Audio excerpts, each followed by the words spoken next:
Hey, Mon. Hey, Mon. If you know, you know.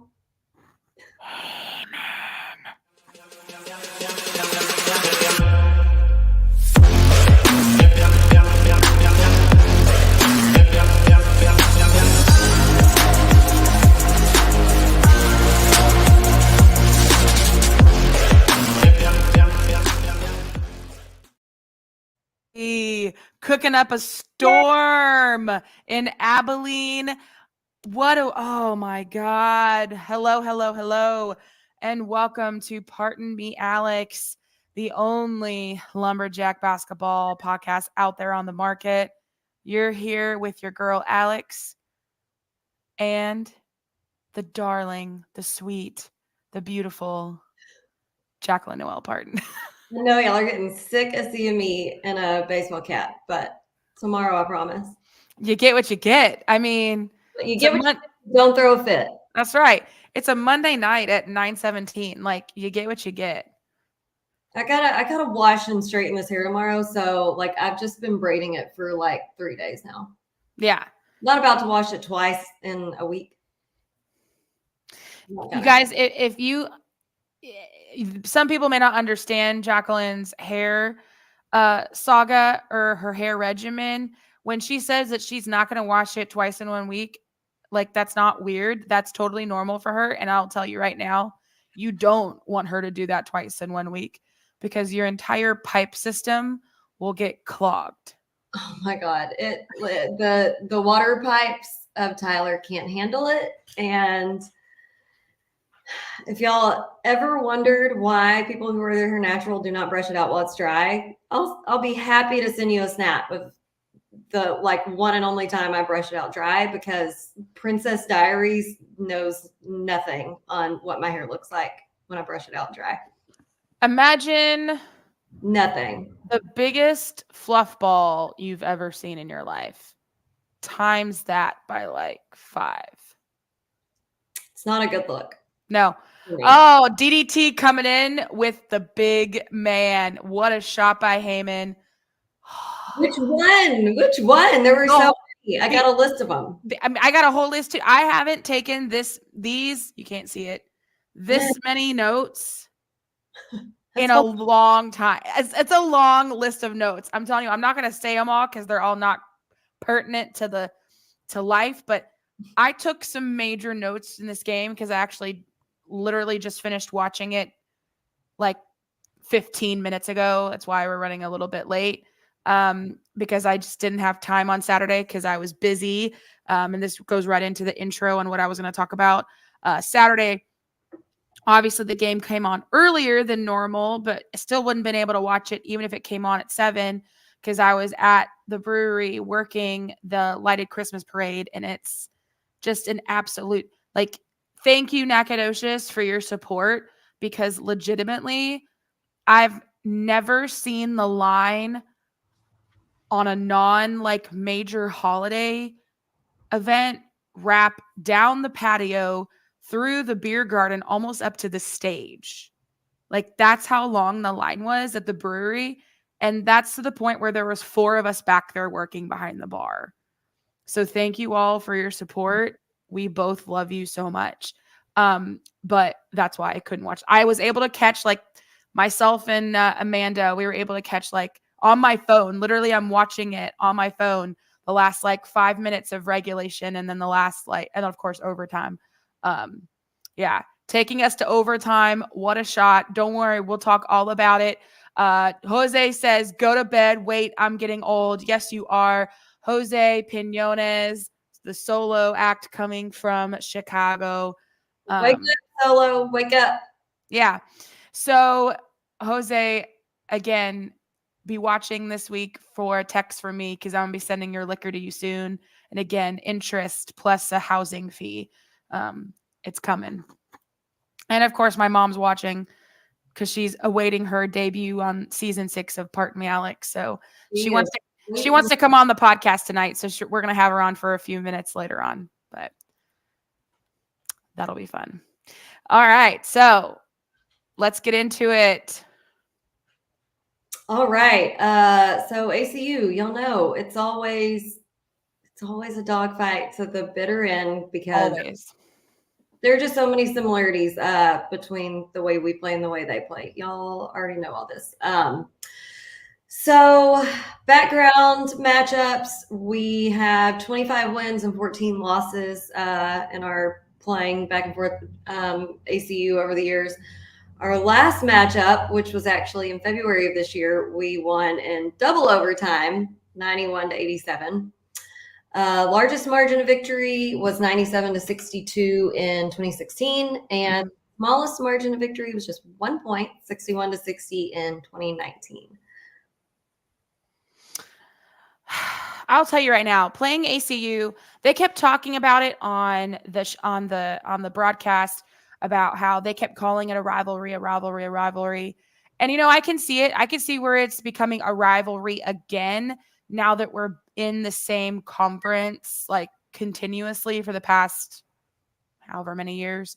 So I could see it. Like we've been playing them for a while. It dates back obviously a while.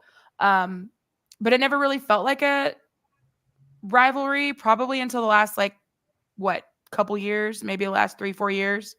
So I think, now that obviously Sam Houston isn't in our conference anymore, ACU is probably going to be our number one.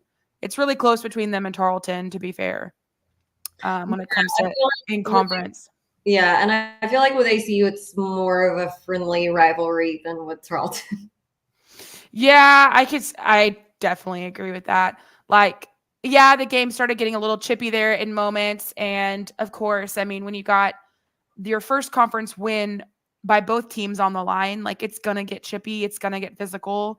And, honestly, I wouldn't expect anything less. And we know how evenly matched our teams are. We know how Brett Tanner coaches that team. And so it was just we had to go out there and play our game, and thankfully we came out with the W in overtime. But it was it's honestly what this team needed. It was a much needed victory. We needed to get our juices back flowing. Sean, needless to say, I lost 15 years of my life this weekend with SFA women's and men's basketball, and added with the Texans. I totally agree. It's been a wild sports weekend. I was about to say, Alex is in the same boat as you, Sean. Yeah. This is why I need to take breaks away from sports because, I can't focus all my energy on lumberjack basketball if I'm worried about what everybody other teams are doing. So I just have to put blinders on during basketball season because there's just no way. I can't care about multiple teams because then my emotional energy battery just goes. Yeah, exactly. So I just have to focus on one team and one team only. And, during baseball season and basketball season, that's pretty much all I got. Oh, man. Okay. So Jacqueline already went over our background with ACU, moving on to our current WAC standings and, of course, our resume seeding, since now we kind of know what the first round of resume seeding is. So just a little bit of a shakeup in the actual standings in the WAC. Coming in at the top, Grand Canyon, no shocker here. They're at 6-1, 2-0 in WAC play. Tarleton State actually up there as well. They're at 6-2, 2-0 in WAC play. Then you have CBU at 6-1, Utah Tech at 4-3, Utah Valley 5-3, Seattle U 5-3, and then we have us at 5-3. So we have multiple teams at 1-1 in WAC play. A lot of teams actually at 1-1. UTA is also 1-1. And then you have the teams that haven't won a single game in the WAC, but have won, of course, overall. ACU, of course, 0-2. Southern Utah 0-2, and UTRGV as well 0-2. So it's going to be a wild season, I have a feeling, especially with CBU playing as well as they have been. Same thing with Tarleton State. Two teams that are typically in the middle of the pack have been playing really well. But as we well know in the WAC, it is not necessarily about the WAC standings that get you to where you need to be in Vegas. It is, Jacqueline, what do we call it? Resume seating, and we have our own opinions about the resume seating. Like in one bucket, I see the benefit of it, but at the other bucket, I see the detriment of it, especially when it's to our detriment. So, but right now we're doing okay in the resume seating. We got Grand Canyon, Tarleton, and CBU 1, 2, and 3, and then we have us at 4. So even though we're at 1, 2, 3, 4, 5, 6, 7 in the standings, we're actually doing better in the resume seating, which is interesting. Obviously, it's due to the fact that we've played a couple teams, those higher mid-major teams, Drake, Loyola Marymount, beat them. Some of these teams have played bigger schools and have not won. So that's, again, it all depends. There's a formula out there, and we got to make sure that we are sticking to the formula in order to get to Vegas. That is the main goal here. Yeah, winning a regular season title is 2 thumbs up, fine and dandy. But at the end of the day, what's the goal, Jacqueline? What? To win the conference tournament. Exactly. Like winning a regular season title is great, but the actual end goal is to win the actual tournament and go to the dance. Get that auto bid. That's all that matters. Exactly. So it's that resume seating that we're going to be keeping our eye on mainly throughout the rest of the season. Obviously the standings, sure, but really that resume seating, now that we do it that way, is what's important. And so if you want to learn more about that resume seating and you want to see, the X's and O's and the ones and zeros, or however you want to call it, whenever you go on the WAC website, there is a WAC resume seating system link, and it has like a 5-page PDF where it kind of shows like the scoring of every single team in the WAC, who they've played, what the score is, et cetera, et cetera. So you can kind of get a good feel about the resume seating because of that. So, and it shows you what the WAC points are. So just thought that would be helpful to know. Yeah. So moving on. Sorry. Oh yeah, I don't want to comment anymore on it, or I'll talk for 47 minutes about that. And that's not what y'all are here for tonight.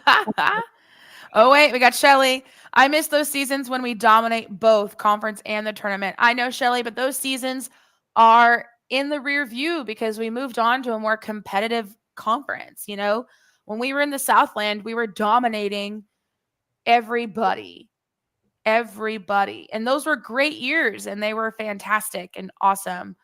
But in order to get better and to challenge ourselves, and obviously, again, to the emotional detriment sometimes of our hearts and anxiety, that's just where we're at. Yeah. True. I just miss those ballers we had. You're right. We had some amazing ballers, but we have some fantastic ballers on this team. Let's talk about them because we're going to talk about this game. Let's go. Okay, so we had a shakeup to the starting lineup this game. Interesting shakeup. Yeah, so we had Cece, Trell, Jalil, Clayton, and Chemo starting this game. We did win Chelsea by 5 points, 79-74 in overtime. The attendance of the game was 1,773, so they said. No bats, though. No bats in attendance this game. No bats in their belfry. They have gotten rid of the bat issue. So anyway, all right. So Sean Kennedy's stat section, we had for field goal percentage, we had 45.6, 3-point percentage, 36.4. Free throw took a little dip, 65.5%. Points in the paint, we had 34. Points off turnovers, 19. Second chance points, 12. Fast break points, 22. Our bench points were very high. I think the highest we've had this season, 52. I also think the total rebounds were the highest, but I mean, we went in overtime, so it's more playing time. Anyway, total rebounds, 46. Yeah. We had 12 offensive, 34 defensive. We had 26 fouls. Pretty sure this is the highest number of turnovers we've had this season. Blech. 29. Blech. They had 22. We had 8 steals and 5 blocks. Our game leaders leading the game for a career high 25 points. Matt, 25 points, 6 rebounds, 2 steals. Matt Heyman, you son of a gun, you. Listen, I almost broke my rule of responding to tweets from mean burner accounts. And I almost tweeted that dude back and just said, this didn't age well. That would have been such a baller move. I kind of wish you would have, but at the same time, I get why you didn't. I might still do it. It's not off the table. I mean, I could totally do it from my burner. If I'm going to do it, I'm going to call him out. I just hate responding to those people, but now that he looks dumb, it'd be kind of funny. I personally think Matt took the hating fire and used it. You know what I mean? He's like, oh, you're going to talk shit? Well, now I'm going to go off for a career high points the next game. Like, sorry about you, brother. So yeah, awesome game. We've got some ballers, just a little more fine tuning. Yes, Dennis. And that is why I hate that we've started playing whack games so soon. I know. It's not soon enough. I mean, it's just not. I know. Anyway, neither here nor there. They didn't ask me. We had Frank with 15 points, 4 rebounds, 2 steals, 1 assist. Great game, Frank. Eaton. I also have to highlight CC because he almost had a double-double, 9 points, 7 rebounds, 2 blocks, 2 steals. That's a bad man. Even though he wasn't a high point, I don't care. CC has stolen my heart. I swear to God. Let me just before we talk about who our player of the game was, could I just say that we almost had double their rebounds. I'm not going to say there's obviously like it's not really double, but it feels like double. But anyway, I don't do math. But the fact that we had 46 rebounds almost makes up for the egregious amount of turnovers. Almost, but still way too many freaking turnovers. Yeah. But still, player of the game. I mean, honestly, no contest here. I think we both agree it's our boy Matt. So the only obvious close second for me would be Frank for obvious reasons, but like and also CC. Again, it's hard to pick sometimes because they all have great games in their own ways. But Matt Heyman played like his ASS was on fire that entire second half and then into overtime. Like, yeah. Holy crap. He never stopped. And it was offense, defense, everything. All of it. All over the board. Yeah. Shelly, I agree. I'm excited about some of these guys. Wish we could have them more than just a couple of years. I agree. Obviously, when we get transfers in from, junior college or, coming in as a sophomore or junior, we only get a few years with them. We have such great success with JUCO transfers. But of course, yes, the downside is the fact that we only get them for a few years. So the more time we get with them, the better for obvious reasons. But we take what we can get. And if we can keep all these same guys, minus obviously the seniors, again for next year, I know. Just picture it. Great. Exactly. So we agree, Matt, 25 points, career high. Just amazing game. Can't wait to go through my whole list of notes for him. I know.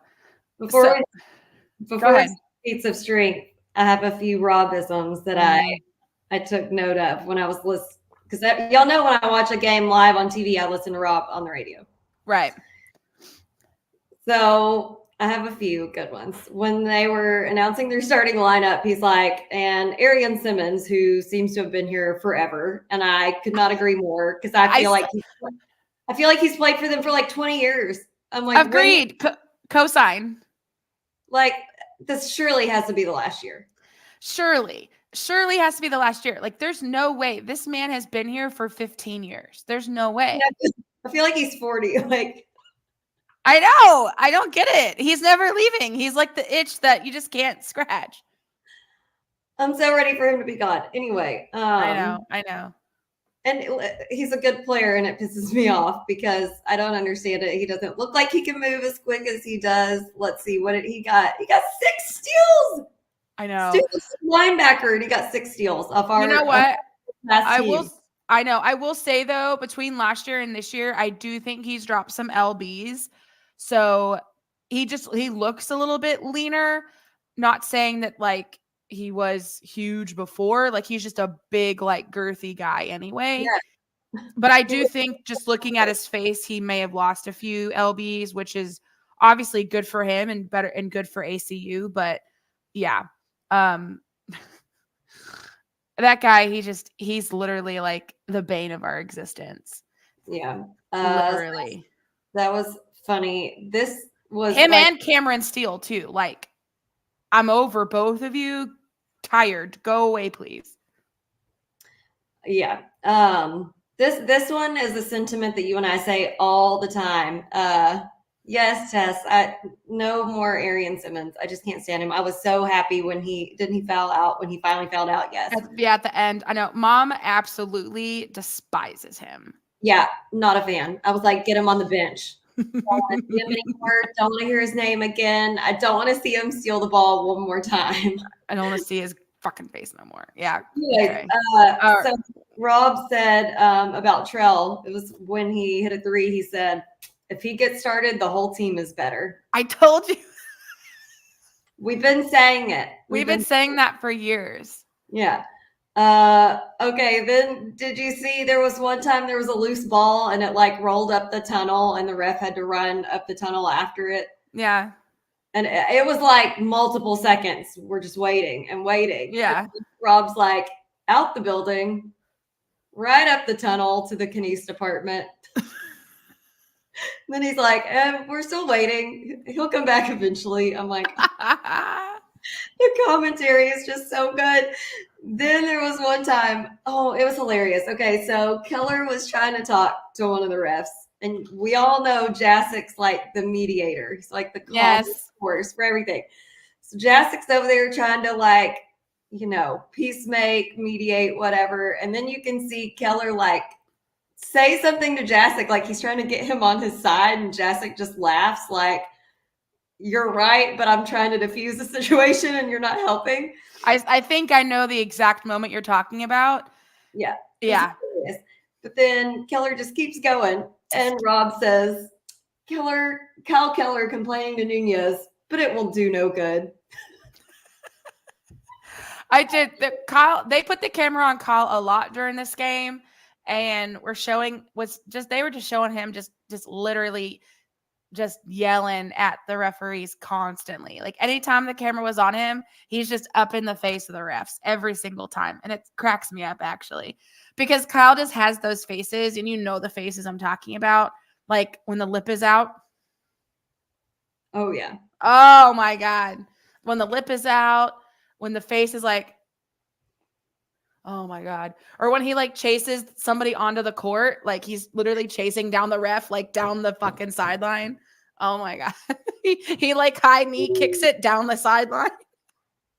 Oh, and then after oh God. Okay, so then I listened to the post game. Yeah. Which I could tell during the game it was Jasek's scout.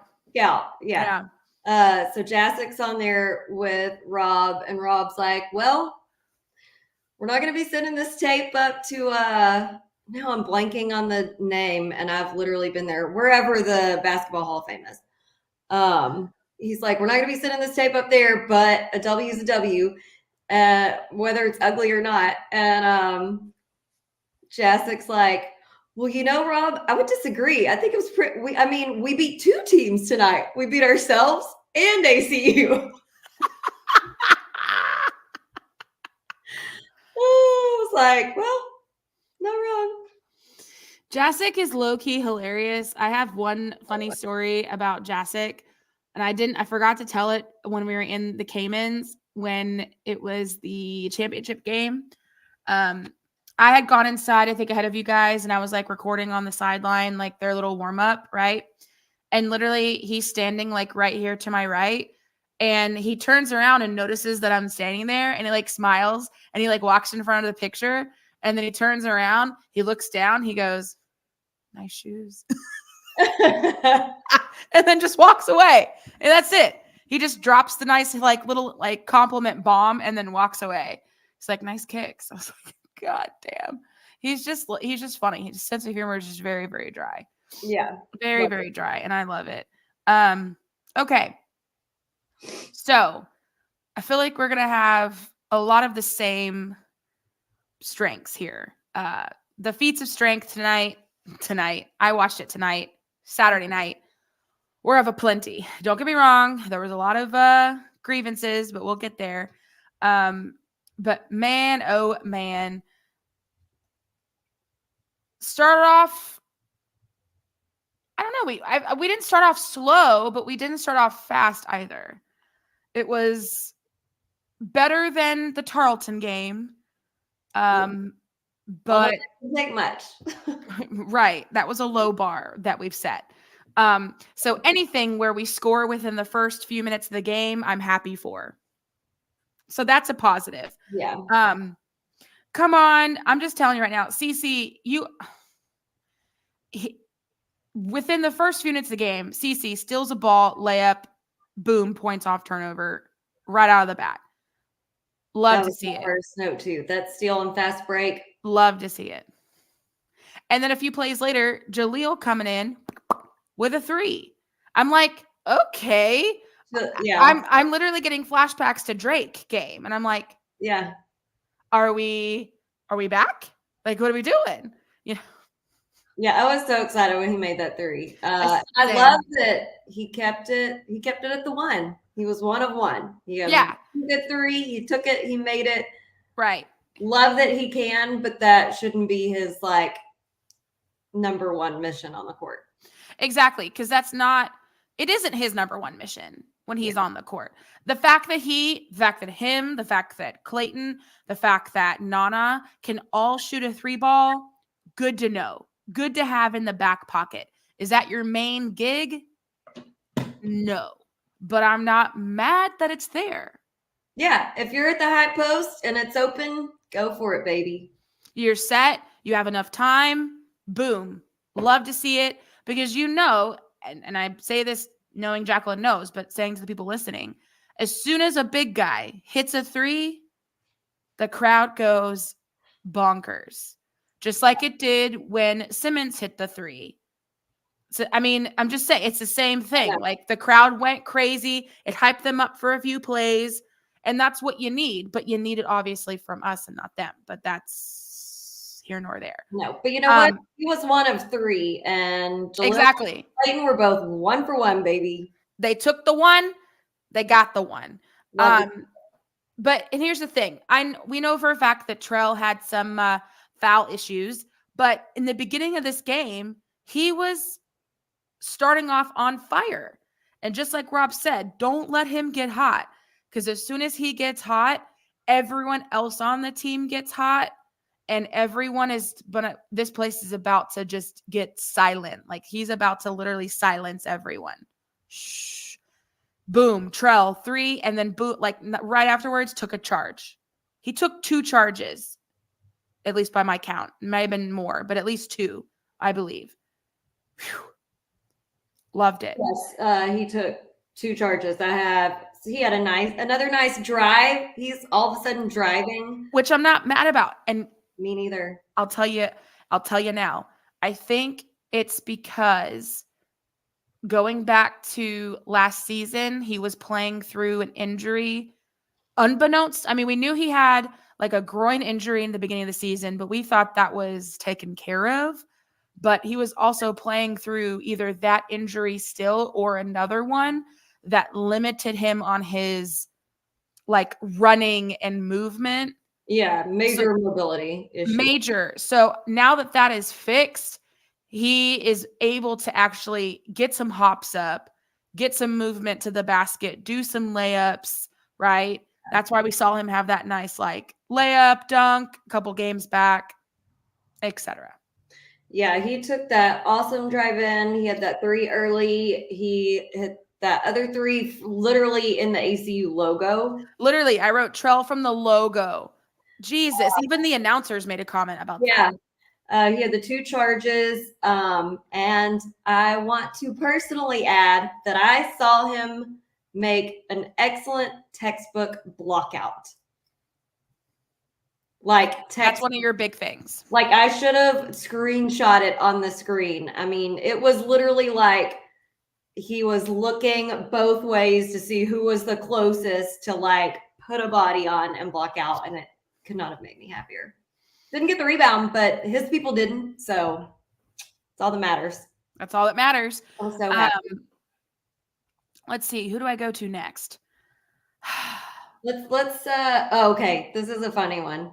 Literally the only dude I know who could push Arian Simmons out of his shoe is Jelani. Jelani. And they give him a flagrant for that? Okay, I was so mad about that because let me tell you why. So first of all, multiple reasons. Literally all he did, it really was like questionable to even be a regular foul. Agreed. Because all he did was like body, like hip check, like what am I trying to say? Like body check him with his hip, like their hips bumped. But it wasn't even a big one either. No. And then literally as soon as their bodies made contact and he saw the whistle was getting blown, he put his hands up and stopped. Like, I'm not trying to like start anything here. Yeah, he's like just playing defense. These 2 ACU players literally run, like bum rush him and run up on him, like trying to act like they're breaking up a fight. And I'm like, literally, he's not doing anything. Like their hips bumped, like equal force. And then he put his hands up in a submissive posture and you're running to him like he's throwing blows. Like, give me a break. I was like, dramatic much. And then Simmons pops up like it was, he's just playing good D. In my opinion, like, I don't think that he intentionally, like, body checked him hard enough to literally knock him out of his shoe intentionally. Give me a break. Give me a break. Mutual contact. Yes. And then it pissed me off that, like, he had his hands up and those 2 dudes run up like they're trying to, like, pull him off of him or something. And I'm like, anything. Like, not one single thing is he doing. Right. I was like, oh, that's, I could see maybe like a regular foul. Maybe I'm just giving benefit of the doubt. I was like, but flagrant, that's a little weak. I think, obviously Simmons sold it and, fell out of his shoe and that probably sold it more.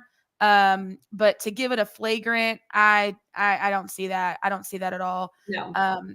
And that was just irritating, but I thought it was hilarious that literally Arian got knocked down and his shoe came off. I was like, that's the only dude on our team who could have knocked him out of his shoes. What a flopper. Yes, Tess. Okay. No, though, did you also see the possession where Arian Simmons bumped into, I can't remember for sure, but I think they called a moving screen.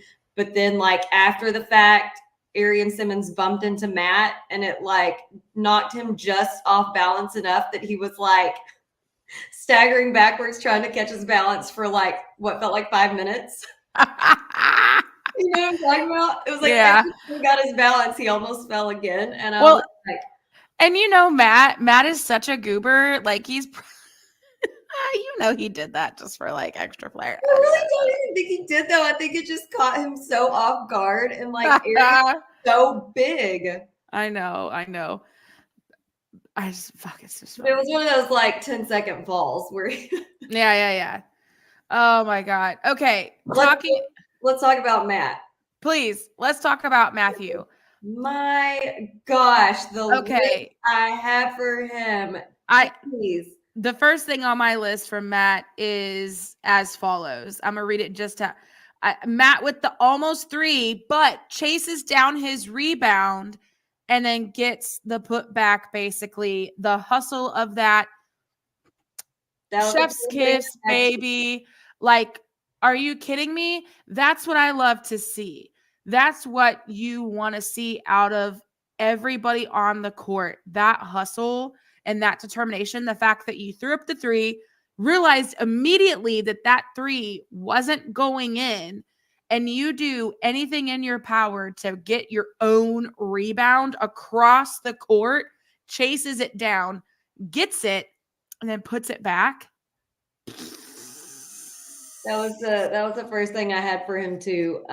Jesus. And listen, okay, like I said, he played great defense too. He took a great charge.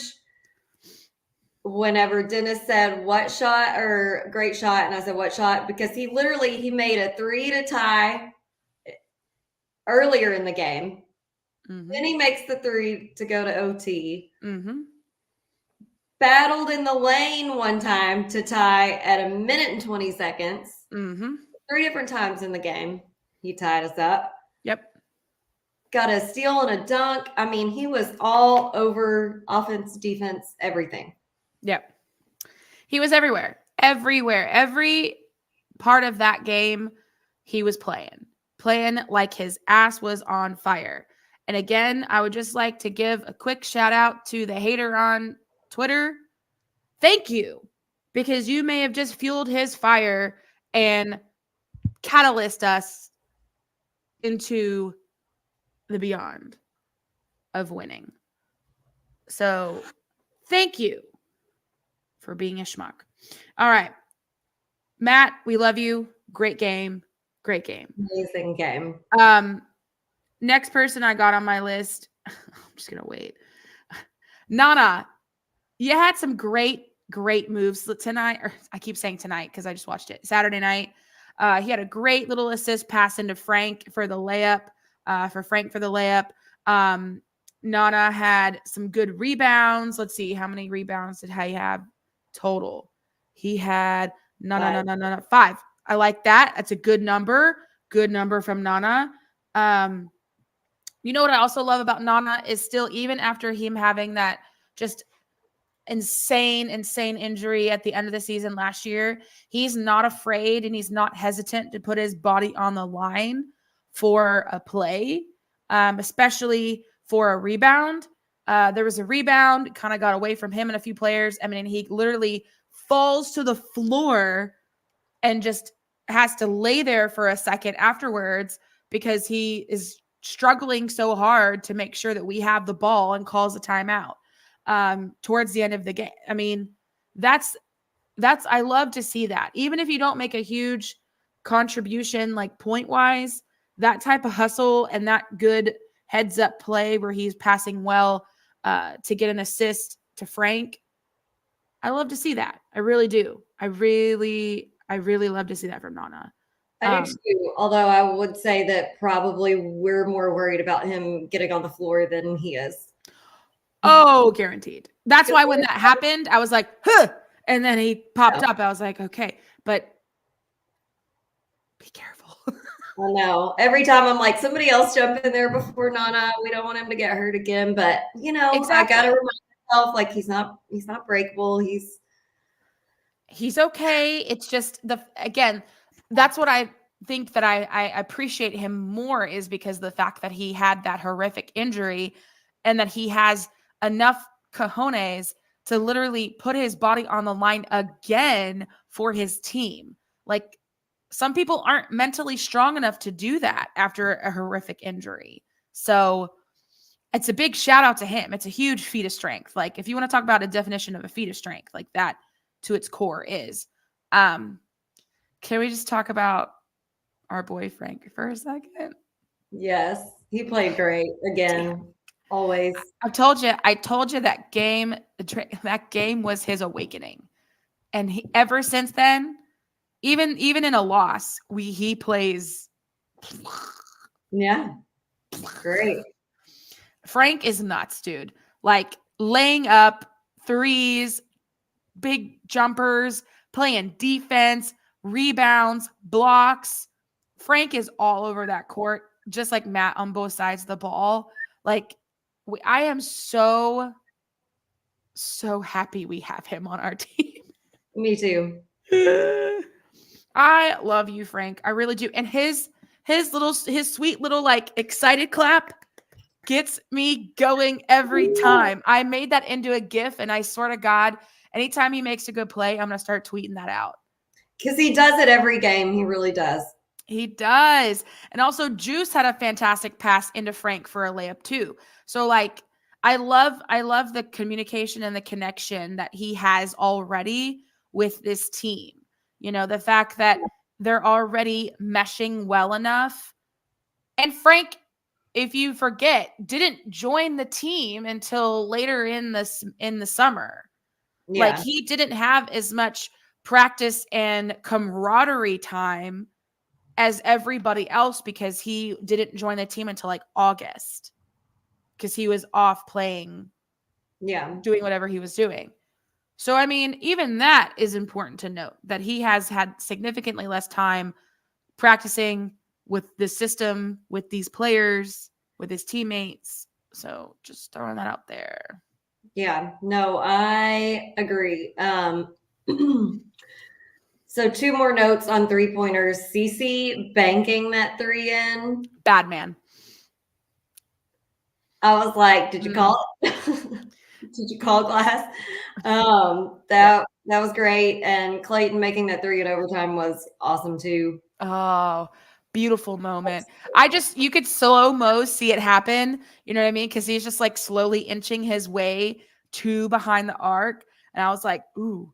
And he's wide open. I'm like, ooh, ooh, ooh. Oh, you know? Like it was good. It was good. Anytime CeCe does anything, I literally just scream, that's a bad man. That's just a bad man.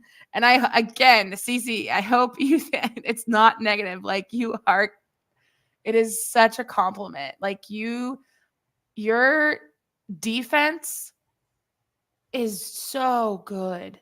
Like, and that just makes your offense even better. Like, just a bad man.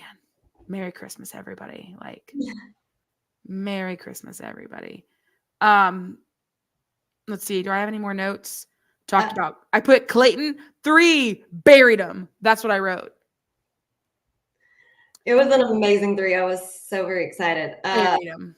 My very last note's not really game related, as in like a play on the court, but it was just a really sweet little moment that I saw that was heartwarming. I don't know if you saw this, but during one of the timeouts, so I think anybody who watched the game, and I'm not saying he played badly by any stretch of the imagination, but I think Day was a little frustrated with himself. It wasn't his like best day on the court. And during one of the timeouts, you could just kind of tell he was a little, down on himself, as most good players are when they're not having their best day. And Luke was standing beside him, and he was like patting on his shoulder, talking to him. Aww. It was the sweetest thing because you could just see it from the back. He was just kind of like, you could tell he was like encouraging him and giving him a little pick me up, and he was just like patting him on the shoulder. I was like, that's so sweet. Sweet boys. I love that. I do. Okay. So a couple other notes too. One on Clayton.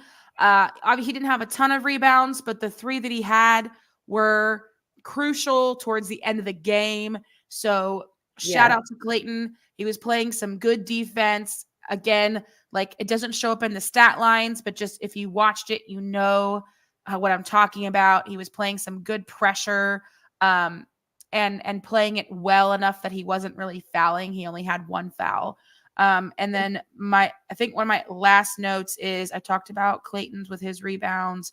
Talked about, I think I said Jaleel with his block. But they didn't give it to him. I don't know why he had a block, but anyway.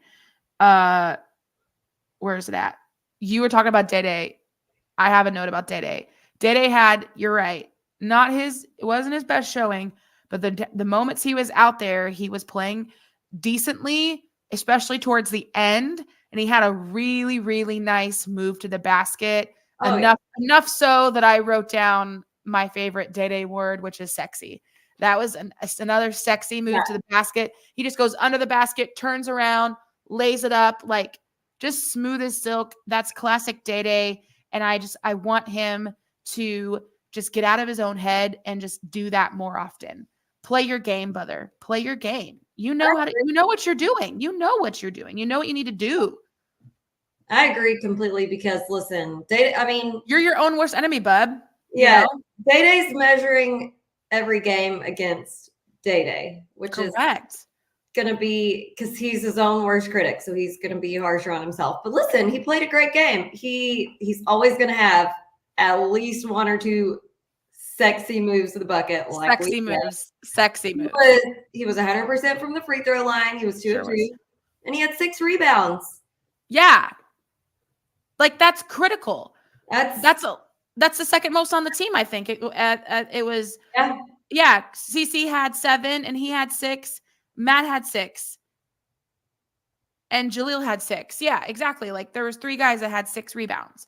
Like that's very impactful. We would not have won that game without those 6 rebounds. Absolutely. Like, not even close. Especially some of those rebounds, most of those rebounds he had were all defensive. Like, we got to get those rebounds. I love that.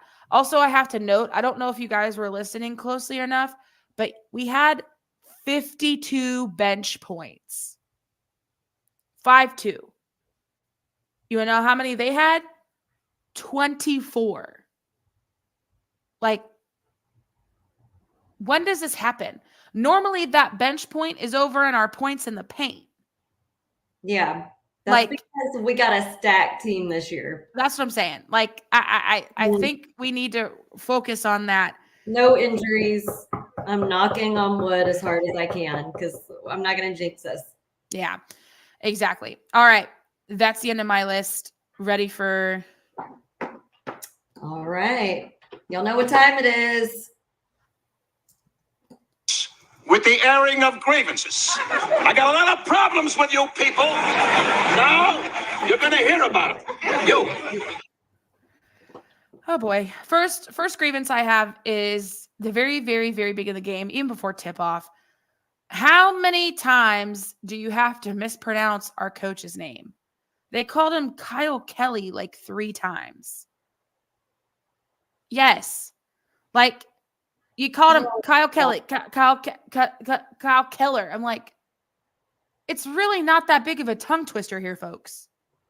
It's really not.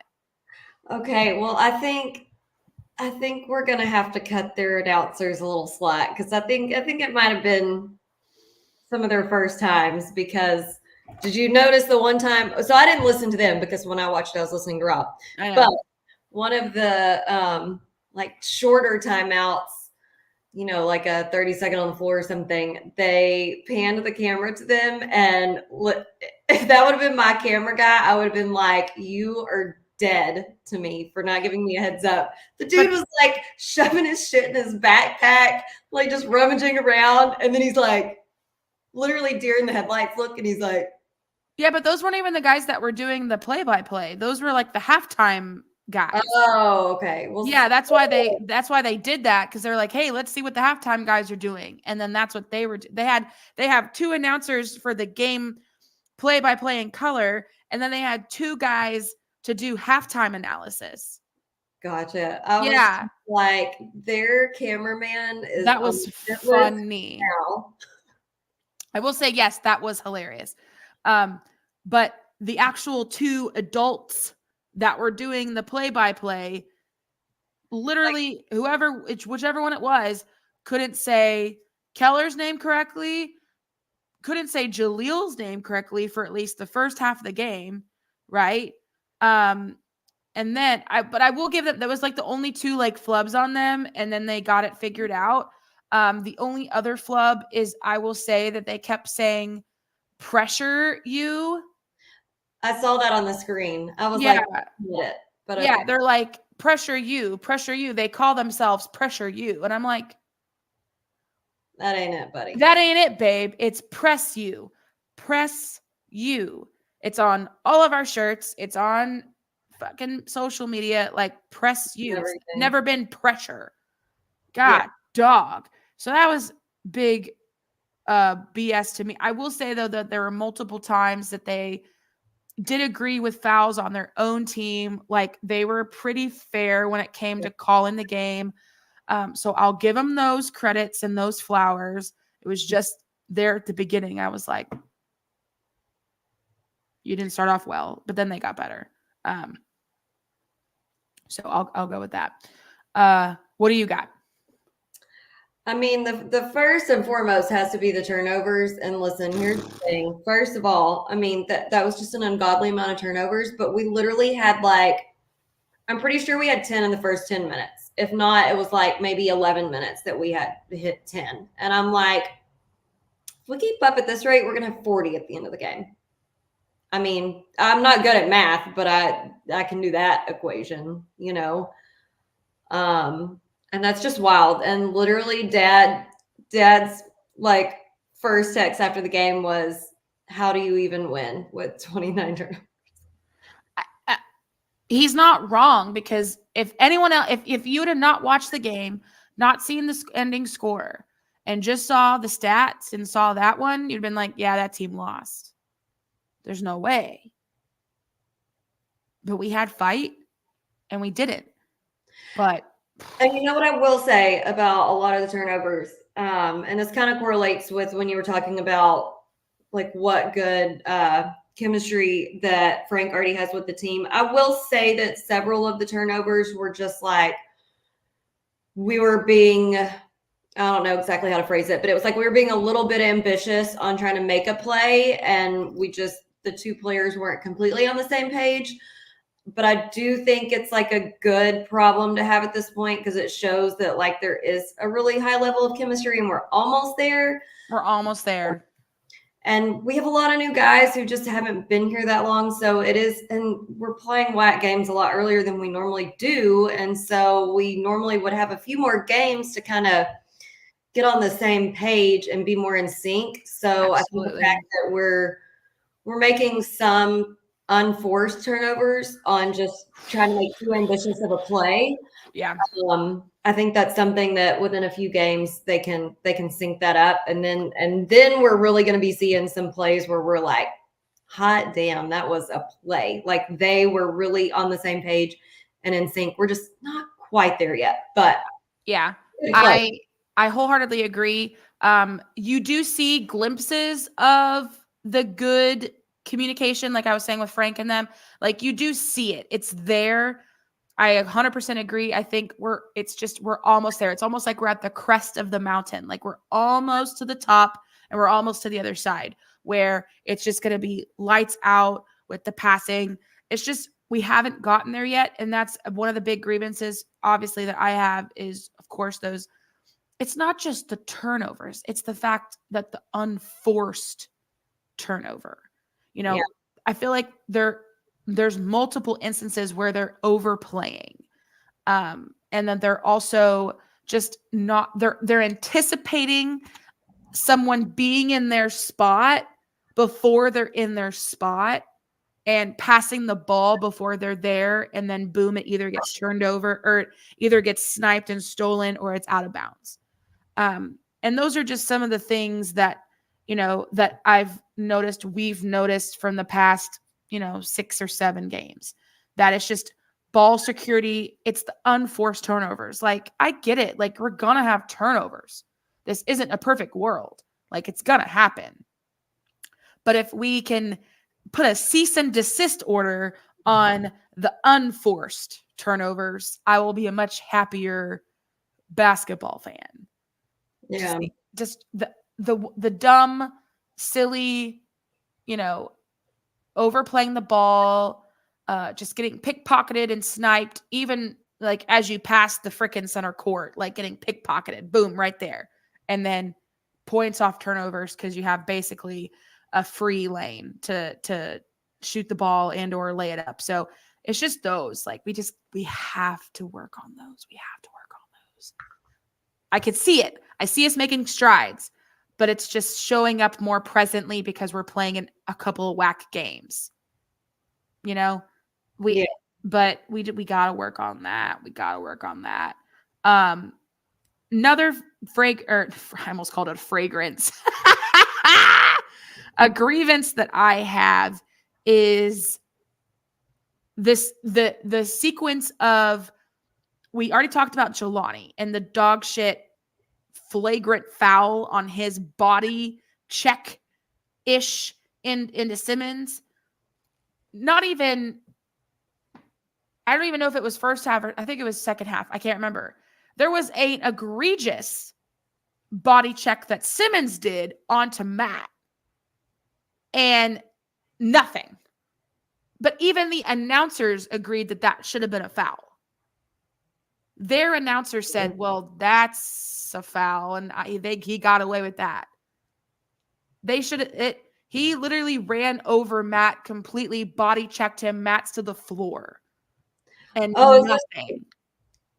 Is that when they called a block on Matt? They didn't call it on anybody. Oh, okay. There was no foul at all. Okay. Because I did have a grievance. I can't remember. The play just kept going. Okay. The play just kept going. And literally Matt's on the floor going, what? The coaches are on the sideline going, what? And everybody was just flabbergasted that that wasn't a call. That wasn't a foul. But you literally, it's the same foul that you called on Jelani. And then a few sequences later, they call a similar foul on Chemo. Okay, that one, Rob was like, and I agreed, he's like, how do you call a moving screen foul on Kamari when he's the one who had the ball? Like, yeah. You can't be setting a screen if you have the ball. Like, it didn't make any sense. Literally all the rest of my grievances are about specific foul calls. The Jelani one, the Chemo one. Matt took a complete definite textbook charge, was not in the half circle or anything. Yep. They called it a block. And the foul that Trell fouled out on was dog shit. Complete BS. They called push off offensive foul, and I was just like, whatever. Dog shit. I mean, he got himself in trouble whenever he got a personal foul and a tech all in the same roll of the dice, but still, that one shouldn't have been number 5 for sure. I agree. That I feel like they just wanted to call that. Like they just wanted to call that. They just wanted to call it and get him out of the game. That's my conspiracy. I'm like, their players have been doing much worse the entire game. And exactly. Home field advantage, home court advantage, rather. It's the same thing. I agree. But yeah, that's really all I had. I mean, other things were just small things that are typical. You know, I mean, you got to make your free throws, babe. I mean, sometimes those are the differences. Thank God in this situation, it didn't really have too much of an effect on the game because we still won, but we were in overtime. But, you know, there were a lot of missed free throws that typically from guys who don't miss. And so we really have to clean those up. Agreed. I was literally thinking the same thing when I was watching the game. Yeah. I know. All right. Do you have any more? That's all I got. That's all she wrote. All she wrote. All she wrote, man. All right. So before we go into our game summary, I just have a couple of questions. I also have keys to the win. I told you I took notes, babe. Questions. First question, and this is a question to you and also to the people, the fans. You can comment on anywhere. You can message us later what you think as well. Do you think we are still a second half team? We kept being called, we're a second half team. For years, we're a second half team. Do you think we are still technically a second half team? As of right now in the season, I would say yes, but I would like to see that. Listen, I love, there are things I love and hate about it. Mm-hmm. I love that we can come back from behind and claw our way back up and fight to a win in the second half. I just wish that the first half was a little more congruent with the second half, because then in a lot of these games, we wouldn't have to make a point to say, oh, but we're a second half team. We're going to come back. Because it would just be consistent the whole game, and then we would skate right through easy peasy. Right. I agree. Second question.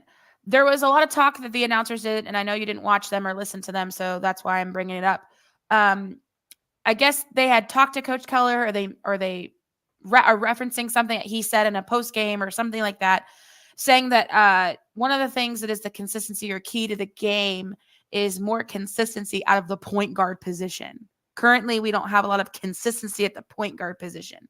All right. Well, my question is if we need consistency out of the point guard, wouldn't you want to leave one of them in there for longer in order to get that consistency? I might plead the fifth on that one. Just a question. Just throwing it out there. Yeah, it doesn't make sense to me. And listen, I think AJ and Kimo were both great guards, but when you pull a guard out within like 50 seconds into the game, then you're not really giving time for consistency. That's my opinion. I agree, and that's why I brought it up. That's the second question. The next question, which is a question on a few people's minds, we never really got any sort of clarification. I don't know if he mentioned it in post game because I didn't watch it. Why was Miles not dressed out? Oh, I don't know. Yeah, I didn't listen to the post game long enough to see. And I didn't notice Rob mention it in the pregame either, but I don't think I tuned in early enough to hear much. So yeah, I'm hoping he's not having like head issues again. I don't know. I don't know either, and I'm hoping he's dressed out tomorrow night. If not, then that might be a deeper dive investigative journalism, because I hope he's okay. Because he traveled, he was there, he just wasn't dressed out. Last question. I guess Antonio Bostic doesn't coach on the team anymore for ACU because he was not on the bench. I don't know why I didn't even, the game was so wild that I didn't even like think to look at that. He wasn't on the bench. There was another African-American gentleman, and he was not Antonio. So, question is, where is Antonio Bostic? Antonio, where are you? I'm looking at his Twitter, and it does not show like his normal ACU profile pic. But all right, well, that would most likely answer that question. All right, we'll find out. That's news to us because I was still under the impression that he was still on that coaching staff. Antonio, all right, we miss you. Where are you, buddy? I'm gonna. ¿Dónde está? Yeah, I'm gonna text you right now and see where you're at. All right, and then I have 3 keys to the win. These are just my keys. These may not be your keys, but they're my keys. Cha-ching, turn it on. Obviously, keys to the win. Number 1, Matt getting hot at the right time. And of course, Frank coming in with the assist, getting the second most points in the game. Obviously, big key to the win. Second key to the win was keeping their lead scorer, number 21, Madden, completely shut down. Home dog normally is averaging 13 points a game. He got 5. He barely scored anything the entire game. I'm pretty sure the only points he had were literally free throw points, and I'm correct. For a while, all he had was his only points. That's all he had. Yeah, you're right. 5 points were from free throws. That was humongous. Hunter Jack Madden is like their number 1 leading scorer this season. He was held to 0 field goals, 0 3-pointers. He was 0-8 and 0-6. 0-6 from the 3-point line, and that made me 6. That made me so happy too, because listen, he's probably a perfectly nice young man, but I'm sure. But he drives me nuts because he's that good. He played for 40 minutes, Jacqueline. Even his name drives me nuts, Hunter Jackman. I don't know why. I think sure it's the fact that I think it's the fact that they have to call him by all 3 names every time. Hunter Jackman. Hunter Jackman. Yeah. Oh my God. Right. Yeah. 40 minutes and you got 5 points to show for it. Key to the win. Key to the win. Key to the win. All right. And then the last key to the win that I have before we get Tess Rants to come in here is the aggressive hustle, especially in the second half of the second half. The second half of the second half, starting around the 11-minute mark of the second half, that clawing and dragging our way back into the game. And even though Trell fouled out, Trell really helped with shutting down number 21 with his defense. So I'll say that right now. All right. Hold on. Before you come on, Mom, we're going to do our summary of the game. Jacqueline, one word to describe the entire game. Enigma. Ooh, good name. Because listen, when you can make 29 turnovers a game, still wins that game, that is the definition of an enigma. I agree. My word is fight. I mean, we've talked about it this entire podcast so far. They showed tremendous tenacity, grit, perseverance. You know, they were down, we were tied. They were down, we were up, we were tied. OT, absolute fought this entire way through, and could not be prouder of them for sticking it out, sticking to their guns, playing their game, and Matt and Frank leading the way. And so I absolutely love the fight that they showed. And I hope that carries over until tomorrow. So, Tess, you coming in? Come on now. Yeah, I have my headphones in. So, gonna introduce, for those who don't know, Tess, my mother. Hold on. Oh, I gotta put a Come on, Ma. Well, I can't. Oh, I'm breaking my neck and they don't fit my head. Yeah, they do. I can't hear. Boy, this is. Hey, Mama Tess. Oh, this is some kind of setup, man. This is really nice. All right. Well, tell everybody your thoughts and what you want. Okay. Okay. My God, where do I begin? These two said it all. They stole everything I wanted to say. So I'll ditto everything they said, except Okay. I'm at a loss for words. They stole my lines. Anyway, yeah, but I agree. I mean, if they can come with that same fire as they did. I mean, I watched this game twice and I yelled at the same thing every time I watched it. It didn't matter. The refs, that number 23 that I don't like. I mean, yeah, he's a good player, but you know what? Stop flopping. Stop I flopping. don't like him either, Tess. Least favorite. Stop flopping.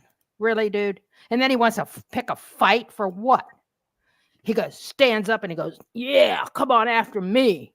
You don't smoke, Tess. I know nobody can see me, but that's okay. Oh, they can see you. You're live, Mom. Who sees me?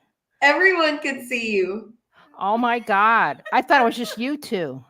Oh, live. That's how you're watching it on Facebook. Oh crap. Okay. Well, anyway. Oh, excuse me. Anyway, whoo, Lordy. Okay, I'm glad you told me. I would have said a few choice words.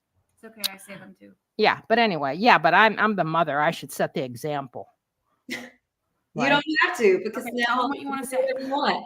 Okay, here's what I want to say. I've been watching these guys since 2007. There you go. Not this team, but I've been coming up here since 2007. And every year I always pick out a player that he's my guy. Every year. Oh boy. Thomas Walkup, Jacob, Kevon, David Calcarees, of course. Oh God. Oh, Who was it this year, Tess? so last year it was AJ And David, of course. This year, of course, it's still AJ. I mean, I can't desert him. But my God, these new guys, wow. I think they make these other guys play better because this team is so deep with all these great players that they have to play their game maybe even more so because of that reason, which makes them play better, which is awesome. Awesome. These new guys, man, I'll tell you what, that Frank. And you know what? I think probably because I got to meet them all at that banquet, meet the Jacks night. They were so nice and gracious to take a picture with me. Every one of them. Every one of them. And I appreciated that as an old lady. Anyway, so okay, so Alex is saying wrap it up because I could probably go on forever and ever. But I just want to say bring that tomorrow night. The same energy, which I know you can do. You will. I know you'll do it. I have faith. Proud of all of you. Keep up the good work. And guess what? Last but not least, act some jacks. As Keller would say. Tess, before you leave, I gotta tell her one thing before she signs off. Oh, for God's sakes. Oh, Jesus. Oh, God. What happened? My cheeks are all red. Well, yeah, because you're bending over and getting all riled up. Getting all riled up. Oh, my God. All right. I'm back. Can she hear? I gotta tell her one thing before she signs off. Oh, no. Okay, hold on. One thing, Ma. Hold on. Can you hear me? Yeah. Okay, cool. So Tess, I saw your Facebook post about the DirecTV not showing the college football games or whatever because of the dispute. Yeah. You are not the only one who was upset. Richard Parton texted me on Saturday evening and was like, I'm so mad. I've been sitting here all day waiting to watch football and they're not showing the games. I was like, that is so pathetic. Money hungry, money grubbing pieces of. Don't even get me started. Oh, no. Yeah, don't open that can of worms, please, Lord. Richard was so upset. So y'all could have bickered about it together. Awesome. Been good for you. You could bicker about it tomorrow night at the game. How about that? All right. I'll bicker. God bless America. I hope everybody enjoyed that as much as I did. Get out of here, lady. We got to finish it. It's 12. It's 10. It's 10:30. We got to finish it up. I even stayed up past my bedtime. We know, lady. All right. Good God Almighty. All right. What electric content right there. Electric. I hope everybody enjoyed that little segment. Call that test talk right there. I had a beg to get on. She's full of shit. Tess, She said she had a beg to get on. She's full of shit. Don't listen to her. Yeah, so Tess mentioned it tomorrow night, home game versus who? Louisiana Tech. God. Baby. Dang it, Bobby. I swear to God, man. This is the team that Jacqueline and I traveled to Ruston to watch last year. This is the team that we came back, scratching and clawing, in OT, and Juice Box wins it for us at the last second layup. Oh, my God. That was such an amazing game. And then we waited afterwards to see all the guys. Shh. Jesus. We were all over TV, standing there talking to Joe Max. And everyone was messaging me asking why I looked mad. And I was like, wasn't mad. We were just like in a state of like depleted Emotionally. rush where like we were just in a stupor. Exactly. And then Jacqueline said we didn't know where the guys were coming out. Like, so we literally went outside to go to my car. And then we saw the bus from far away. We hike over to go literally stake out the bus and stand there and wait for each one of them to come out and give them hugs. It was like right before the Montreal trip. Cause I remember we kept telling them, hey, we'll see you in Montreal. Or, hey, we'll see you in Montreal. I'm pretty sure. It was after Montreal, I think. Was it? Yeah. Because I remember I was talking to a specific someone from Montreal who. That's true. We kept telling them we will see them. Hey, we're going to this game. Maybe it was some other away game. I don't know. Anyway, it doesn't matter. Yeah. So needless to say, tomorrow is a really important game. Tomorrow is a very important game. We need to win at home. We have to. It is critical to our WAC resume seating. It is critical to our mental stability that we win tomorrow night in the Sawmill. It is cram the Coliseum, people.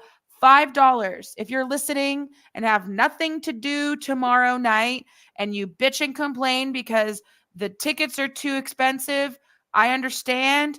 Money's tight. It's the holidays, but it's $5. Just 5. 5. Students are free. If you already have season tickets, why aren't you using them?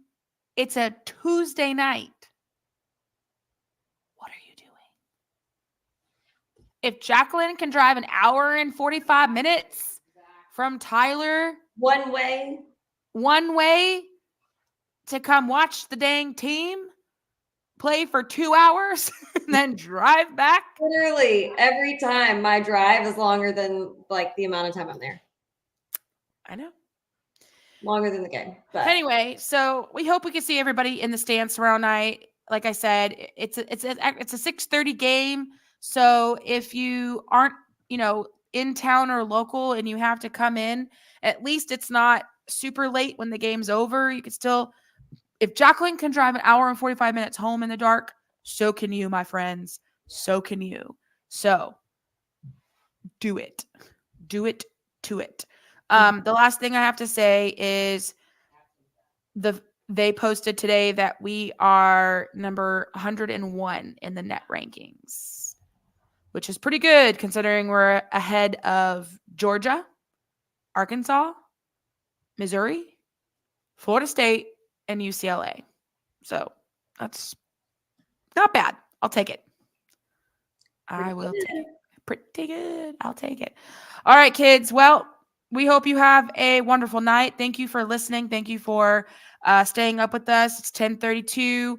Man, oh man, gonna have a good time tomorrow tailgating with Jackson and his family from Louisiana. I can't wait. Gonna be a good time. If you'd like to come and hang out with us, text us, call us. If you're coming in, you know where we'll be. You know where to find us. That's Just right. a lot, you'll see us. You'll find us. My God. All right. Hope everybody has a wonderful night. And as always, axe 'em jacks. With Alex and Jax.